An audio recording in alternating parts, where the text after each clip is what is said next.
Hello and welcome back to another episode of A Weekly Waypoint. Today we are playing a substantially slower racing game than we have been.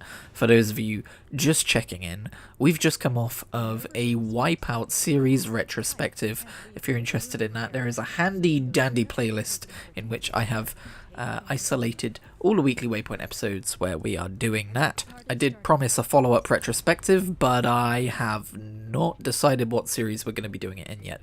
I did do some investigative work because I said I might spend some time exploring the kind of similar games to Wipeout, games which were inspired by it directly, that kind of thing. But I went back and I played Redout 1 on the Xbox, and I don't know, man, it's a fun game, but I don't know that I would have a lot to say about it. And also I was reminded that I was frustrated because where I'm at in the career mode for that game, where I left off, it feels like they want me to grind money to upgrade my ship, which is something you do in that game, because at the minute, no matter how hard I try and no matter how strategically I try to handle my ship, I keep ending up in last, and it feels like there's nothing I can do about it. I have also already covered Ballistic NG in the Weekly Waypoint, and the other one I was thinking of is Fast RMX, and that's on my Nintendo Switch, and I would have to charge that thing and stick a HDMI cable up its butt, so unless people say they really want to see me do those games, I think I'm just going to move on to the next one. But here's the thing, I was kind of banking on doing Redout 1, so now I'm just kind of like, I don't know where to go from here. What are we going to do? We're going to play some Forza Motorsport. For those of you unaware, this is the new one. It's just called Forza Motorsport. I still think it's a stupid naming decision. But as opposed to a lot of people out there, seemingly on the internet, I really like this game. People were bemused with this entry for a few reasons. It was, I think, missing some iconic tracks. It had a car level up system which was very restrictive to people who wanted less of a progression aspect to the game and more of a let me do what I want to my car and go and race aspect to the game. But for my personal purposes and needs and expectations, I bloody love this game.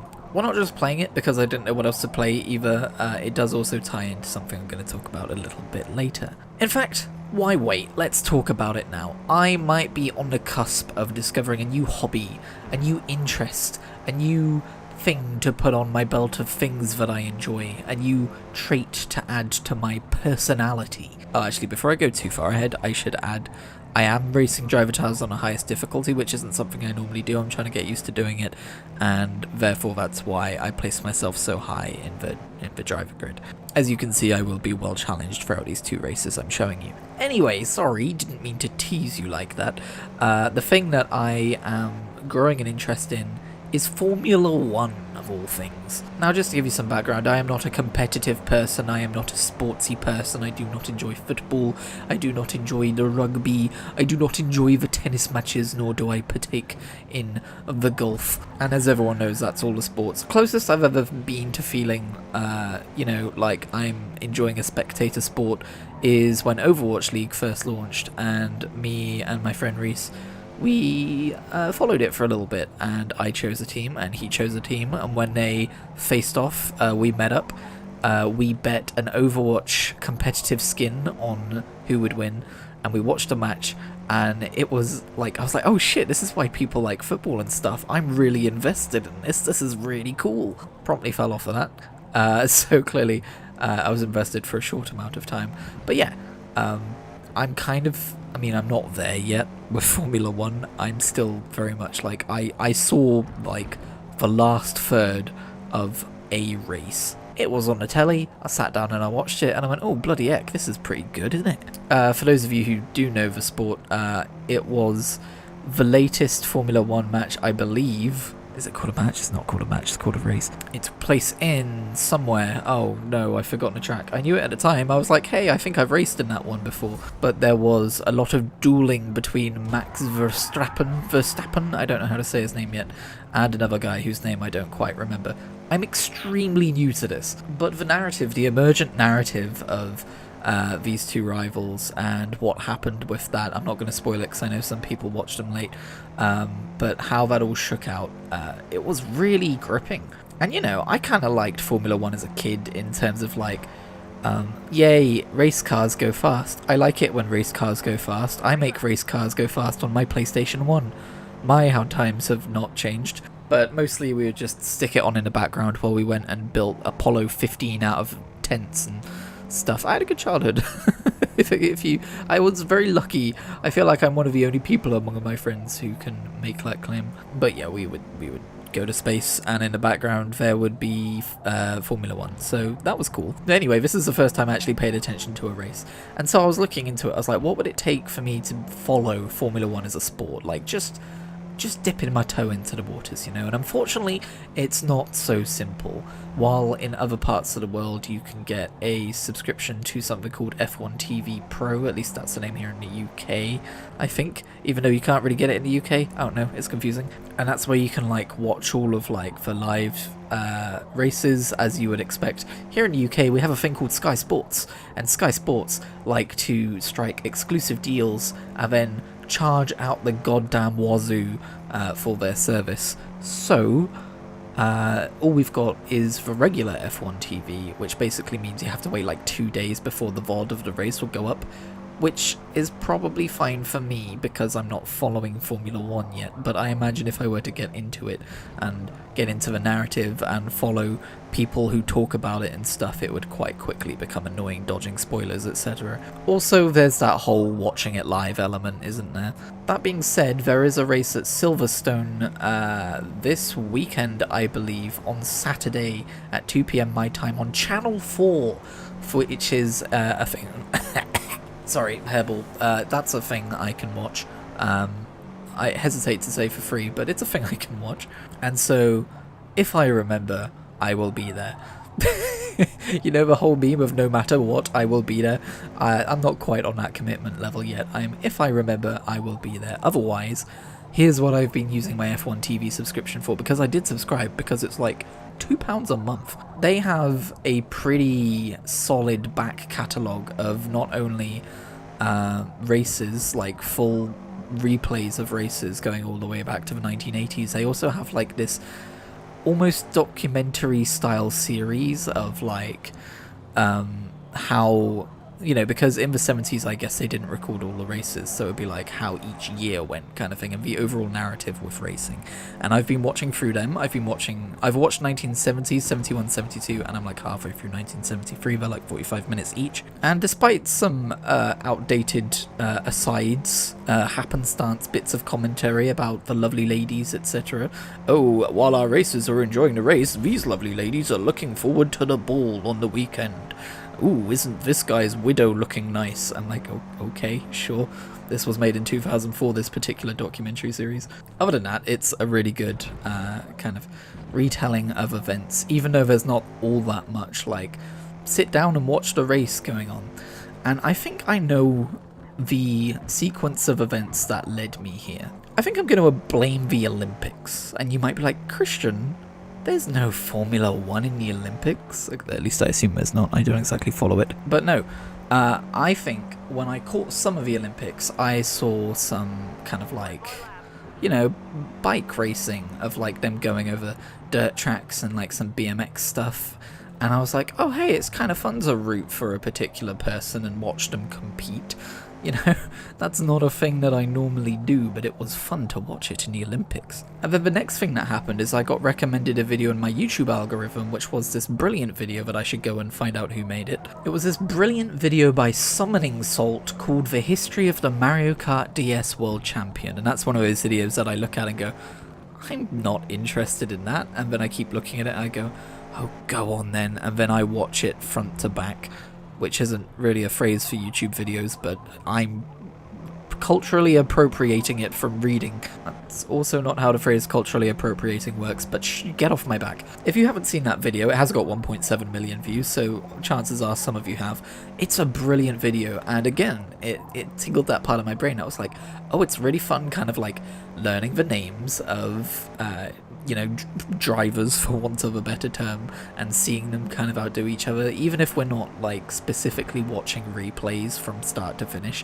just the narrative of them getting better and besting one another, and like the differences that are made. So this whole like F1 TV thing with these old 1970s Formula 1 championships, or Grand Prix I guess I should say, that's really tickling that same pickle. I've got to find a better phrase for this. Scratching the same itch. Although I will say it's also like not without its, you know, tragedies. Like there is a surprising amount of death in Formula One, or at least there used to be. I certainly hope that with all the new safety stuff that's in place these days, that's a much rarer thing. But back then, like, there are multiple times per episode where they're like, and this guy was doing really well, and then he died, and I'm like, oh Jesus Christ, that's so sad. But other than that, yeah, it's been really fun to watch, and I'm excited for when I get past the whole 1970s thing and get to the 1980s, because that's when they start breaking down individual races more, and also they start having the odd replay.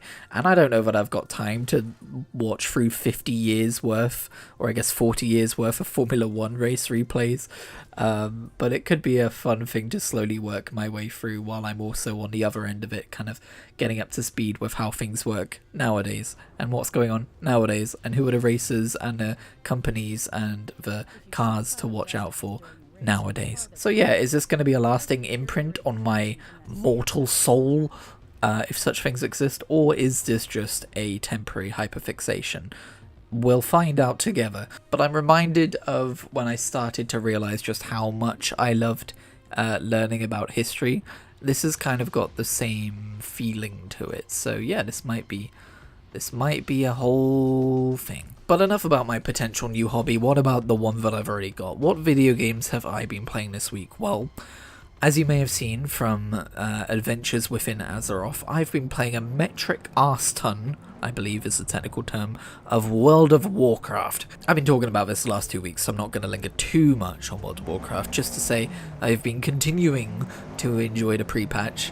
I'm starting to wonder if I'm even going to enjoy the main expansion as much as I'm enjoying this pre-patch, but I do tend to talk about hopes for the upcoming expansion, you know, in the weekly waypoint before it comes out, so might as well linger on it just a little bit.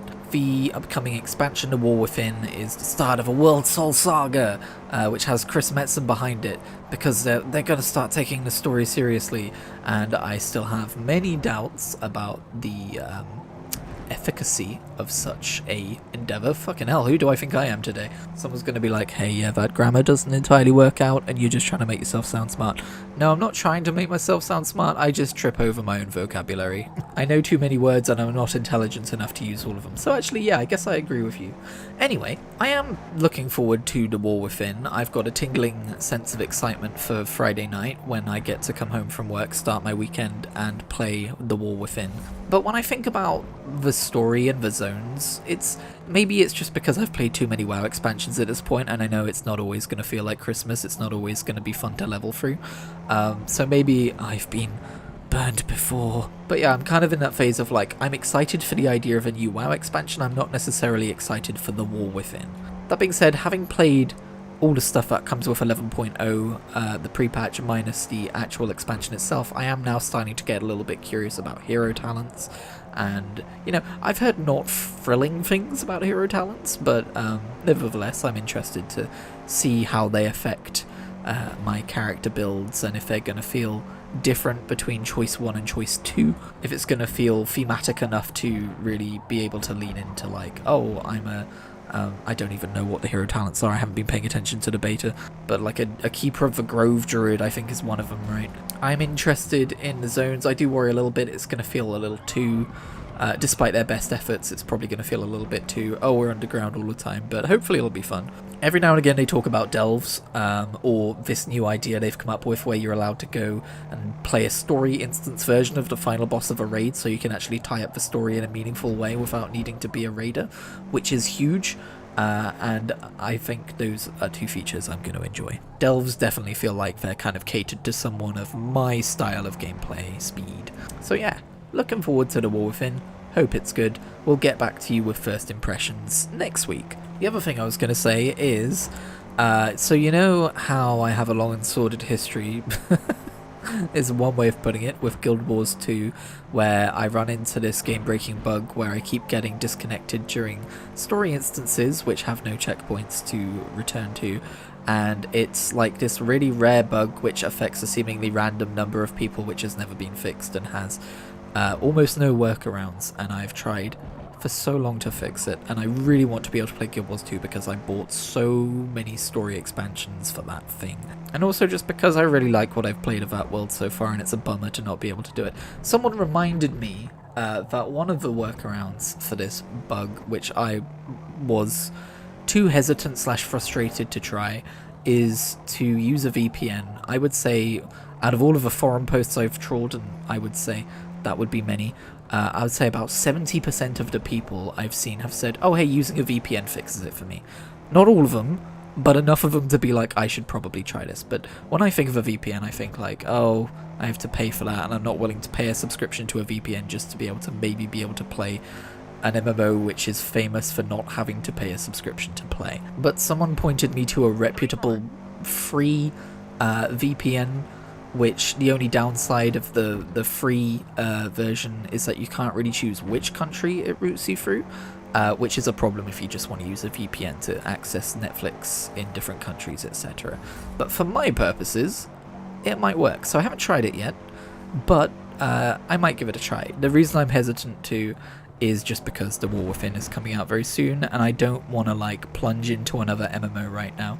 I'm also like keeping one eye on what RuneScape is up to right now, because they've just released an update which extends mining and smithing to level 110, and they've embraced this new philosophy where they're going to start adding these little level expansions to every skill. So they're doing woodcutting and fletching next, and I've wanted them to do this for absolute years.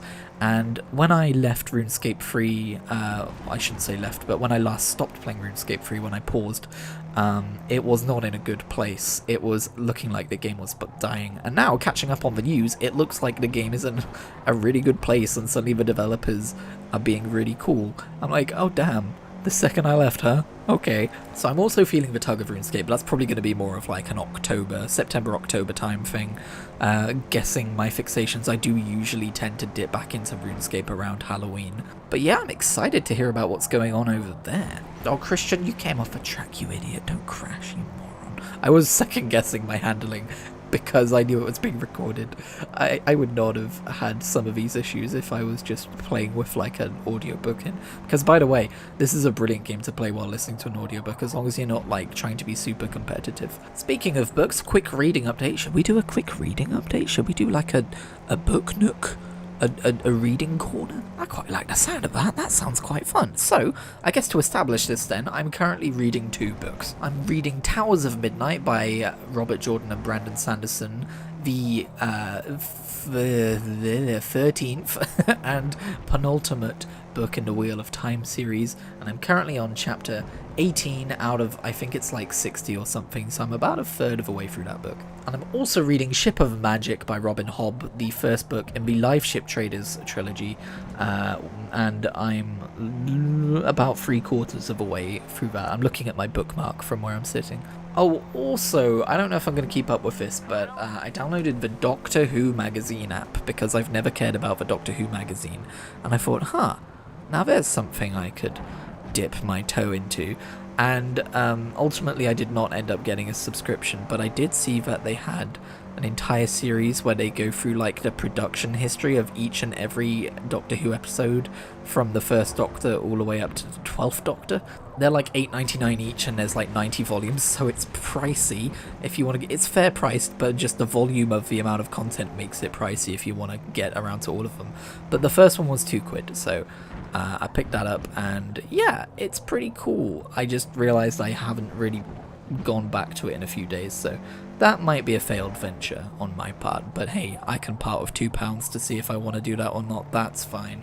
In other story-consuming news, I also remembered I was going to be watching through all the Planet of the Apes movies, and so I watched Beneath the Planet of the Apes. I'm not going to give you my thoughts on that yet, because I'm making a video about it, but I want to make more time for watching movies, just like I want to make more time for writing and reading, and Formula 1, apparently. It's cool, it's fine, it's about the journey, not the destination, and my journey is full of all of these cool things that I'm doing, or I guess not doing, but experiencing, reading and watching, and yeah, that kind of thing. So I won't dwell on the things I'm not getting around to. Thank you so much for watching this episode of the Weekly Waypoint. Let me know what you thought down below if you like. I hope you had a good week, and I hope your next week will be even better.